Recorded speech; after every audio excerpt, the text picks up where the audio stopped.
नमस्कार दोस्तों, मैं अमर कुमार। आज हम भारत के स्वतंत्रता की जो कहानी थी उसके आखिरी चरण में है, इसलिए आज हम बात करेंगे भारत के स्वतंत्रता अधिनियम 1947 के बारे में। तो भारत का जो ये संवैधानिक विकास था जो 1773 से लेकर के 1947 तक थी, इस दौरान बहुत सारी जो घटनाएं हुई है उसे एक केवल इंडियन पॉलिटी के कंटेक्स्ट में हम लोग बात किए हैं। लेकिन अगर इसके बारे में आपको और बेहतर और थोड़ा गहन अध्ययन चाहिए तो आप इसे मॉडर्न हिस्ट्री के इसी पार्ट को पढ़ सकते हैं। इसे हम लोग केवल और केवल इंडियन पॉलिटी के नज़रिए से 1773 से 1947 तक में जो भी घटनाएं घटी है, क्योंकि संवैधानिक विकास इसी समय भारत का हुआ है। तो चलिए दोस्तों, आज शुरू करते हैं। और अगर अभी तक आपने चैनल सब्सक्राइब नहीं किया तो चैनल सब्सक्राइब करें, वीडियोज़ को लाइक करें और अपने दोस्तों के साथ इसे शेयर करें। तो भारत स्वतंत्रता अधिनियम से पहले हम लोग 1935 का अधिनियम पढ़ लिए थे जो 1936 से लागू था, और हमें बेहतर पता था कि उन अधिनियमों को आज भी भारत के जो संविधान है उसमें 75% लगभग वहीं के कानून को लागू किया गया और कार्य हो रहे हैं। तो इसके जो प्रमुख प्रावधान थे, आज हम केवल इसके प्रमुख प्रावधानों के बारे में बात करने वाले हैं। तो पहला था कि भारत और पाकिस्तान दो डोमिनियन राष्ट्र की स्थापना कर दी गई, क्योंकि इससे पहले हम पढ़ चुके हैं कि 1909 और 1919 के अधिनियम को जब आप जानेंगे तो समझेंगे कि कैसे भारत और पाकिस्तान के संदर्भ में चर्चाएं हुई थी। और 1935 के भी अधिनियम में पाकिस्तान के संदर्भ में चर्चा हुई थी जब गोलमेज सम्मेलन का विरोध किया गया। उससे पहले ऐसी घटनाएं घटी थी जिससे कि पाकिस्तान एक नया राष्ट्र बने, इसके लिए अंग्रेज़ों के सामने प्रस्ताव था। तो अंग्रेज ने भारत और पाकिस्तान दो नए डोमिनियन राष्ट्र की स्थापना कर दी। ये डोमिनियन का मतलब होता है अधिराज्य। अधिराज्य का मतलब एक ऐसा राज्य जो अपना कानून बना करके, अपना संविधान बना करके कार्य कर सके, उसे आप मोटा मोटी लगभग डोमिनियन का मतलब यही समझिए। दूसरा था कि भारतीय रियासत दोनों में से किसी के साथ रह सकते थे। यहाँ दोनों में से किसी के साथ रह सकते का तात्पर्य था या तो वो भारत के साथ रहें या पाकिस्तान के साथ रहें। तो जब राज्यों का पुनर्गठन चैप्टर आप पढ़ेंगे तो उसमें याद होगा आपको कि 3 स्टेट थे, जम्मू एंड कश्मीर पहला स्टेट, दूसरा कौन था, जूनागढ़, तीसरा स्टेट था हैदराबाद। ठीक है, ये 3 ऐसे रियासत थे जो अलग अलग कारणों से भारत या पाकिस्तान के साथ रहना चाहते थे। जैसे जब हम आएंगे पुनर्गठन अधिनियम में तो जानेंगे, छोटा सा कहानी समझिए कि जम्मू कश्मीर स्वतंत्र रहना चाहता था, जूनागढ़ और हैदराबाद पाकिस्तान के साथ रहना चाहते थे। तो अगर जूनागढ़ की कहानी को मान भी लिया जाए जो गुजरात के आसपास थी कि वो पाकिस्तान जाना चाहते हैं तो समझ में आता है, लेकिन हैदराबाद अगर पाकिस्तान के साथ मिले तो वहाँ पे एक समस्या थी। तो जब हम यहाँ पे आएंगे तो इसके बारे में विस्तृत समझेंगे। तो भारतीय रियासत यानी कि जितने भी उस समय राजा महाराजाओं की रियासत थी, क्योंकि जब अखिल भारतीय संघ की स्थापना 1935 में करने की बात की गई थी तो ब्रिटिश प्रांत और रियासत को मिलाने की बात थी, आप उसे समझ सकते हैं 1935 वाले अधिनियम में। तो भारतीय रियासत दोनों में से किसी के साथ रह सकते थे, वो दोनों या तो भारत या पाकिस्तान दोनों में से किसी एक राज्य के साथ ये रह सकते थे। दूसरा था कि संविधान बनने तक संविधान सभा कानून बनाने का अधिकारी है, क्योंकि जब 1946 में पहली बार चुनाव की घोषणा कर दी गई थी कि संविधान सभा के लिए चुनाव होने वाला है, जुलाई 1946, जुलाई मंथ शायद जुलाई ही है। तो लेकिन 1946 में जब इसकी घोषणा कर दी गई थी कि भारत 47 में आज़ाद हो जाएगा 15 अगस्त को, और पाकिस्तान का बंटवारा उसी समय की बात कर दी गई कि होगी, लेकिन उससे पहले संविधान बनाने की प्रक्रिया की बात थी कि संविधान बनाया जाएगा। तो उस समय से लेकर के चुनाव हो जाने तक, संविधान के पूर्ण रूप से लागू हो जाने तक जो कानून बनाने का काम था कि जब इस देश में कानून कौन बनाएगा, तो वो कानून जो था वो संविधान सभा को बनाने का अधिकार दिया गया कि वो संविधान सभा ही होगा जो भारत के लिए इतने समय के लिए कानून बनाएगा, यानी कि संविधान बनने तक। दूसरा था कि संविधान बनने तक जब संविधान सभा ही कानून बनाएगी तो कानून बनाएगी, इसका मतलब कि जब तक नहीं बना है तब तक किस कानून से चलेगी। तो उसके लिए था कि दोनों देश 1935 के कानून से चलेंगे। ठीक है, वो दोनों देश यानी कि भारत और पाकिस्तान दोनों देश संविधान बनने तक भारत शासन अधिनियम 1935 में जितनी भी प्रमुख विशेषताएं जो हम लोग बात कर चुके हैं उससे चलेगी, या उसमें और जो पूरा 321 अनुच्छेद थे और जितने अध्याय थे उसके अनुसार चलेगी। ठीक है। नेक्स्ट प्रोविजन जो उसका इम्पोर्टेंट था कि राष्ट्रों को, यानी राष्ट्र भारत और पाकिस्तान को इच्छानुसार राष्ट्रमंडल में रहने का अधिकार था। ये राष्ट्रमंडल में रहने के अधिकार से संबंधित है कि तत्कालीन समय में ब्रिटेन के झंडा के तले, या कहिए कि ब्रिटेन के राजा या रानी के साम्राज्य के तले जितने भी देशों का समूह था, उन समूहों को राष्ट्रमंडल देश कहा जाता था, जिसको आप इंग्लिश में कॉमनवेल्थ समझते हैं। तो कॉमनवेल्थ गेम्स आज भी अपने दुनिया में होता है, जिसमें केवल वही देश शामिल होते हैं जो कभी न कभी ब्रिटेन के सत्ता के अधीन रहे हो। तो आप एक प्रश्न आपके लिए यहाँ पे ये बनता है कि वो कौन सा देश वर्तमान में है जो ब्रिटेन के सत्ता के अधीन तो था, लेकिन कॉमनवेल्थ गेम्स में भाग नहीं लेता है। ठीक है, तो राष्ट्रों को इच्छानुसार राष्ट्रमंडल में रहने का अधिकार दिया गया।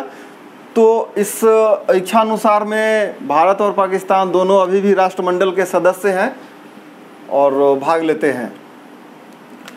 नेक्स्ट जो इसका इम्पोर्टेंट पार्ट था कि ब्रिटेन में भारत के मंत्री के पद को समाप्त किया गया। ये भारत का मंत्री वही था ब्रिटेन में जो संसद के एक सदस्य के नाते भारत में होने वाली सारी प्रक्रियाओं, घटनाओं, दुर्घटनाओं या यहाँ पे जो भी होने वाला था उसको ब्रिटिश पार्लियामेंट को रिपोर्ट करता था। तो इसे भी समाप्त कर दिया गया। नेक्स्ट था कि वायसराय का पद समाप्त हो गया और 15 अगस्त 1947 तक दोनों देशों के लिए अलग अलग गवर्नर जनरल बनेंगे। यानी कि 15 अगस्त 1947 यहाँ पे डिफिनिट इसलिए है कि इस समय आज़ादी देने की बात हो गई थी कि इस समय तक भारत ब्रिटेन के जो भी कानून है उससे अलग होकर के अपना शासन चलाएंगे। तो वायसराय का पद समाप्त हो गया, लेकिन इन दोनों देशों को तत्कालीन समय 15 अगस्त 1947 तक चलाने के लिए अलग अलग गवर्नर जनरल की नियुक्ति की प्रावधान किया गया था। ये भारत स्वतंत्रता अधिनियम 1947 में।